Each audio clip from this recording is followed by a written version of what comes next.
বর্তমানে এই ধরনের 3D ডামি ফটো এডিটিংগুলো অনেক ট্রেন্ডিংয়ে চলছে। আপনিও চাইলে আপনার যে কোনো ছবিকে এরকম 3D ডামি ফটো এডিটিংয়ে কনভার্ট করতে পারেন, তাও একদম ফ্রিতে নিজের স্মার্টফোন দিয়ে। তো কীভাবে করবেন আজকের ভিডিওতে এই বিষয় নিয়ে কথা বলবো।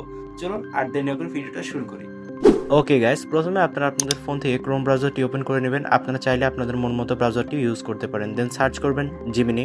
দেন সার্চ করার পরে আপনাদের সামনে যে প্রথম ওয়েবসাইটটি আসবে সেই ওয়েবসাইটে ভিজিট করতে হবে।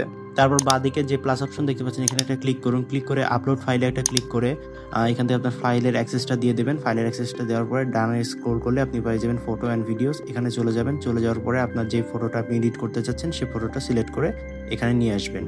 নিয়ে আসার পরে আপনাকে একটা কাজ করতে হবে, এখানে একটা ফন্ট পেস্ট করতে হবে। ফন্টটা চাইলে আপনি নিজেও বানাতে পারেন অথবা আমার ফার্স্ট কমেন্টে এই ফন্টটা দেওয়া থাকবে। এই ফন্টের মাধ্যমে আপনার যে কোনো ফটোকে 3D ডাইমেনশন ভিডিওতে এডিট করতে পারেন।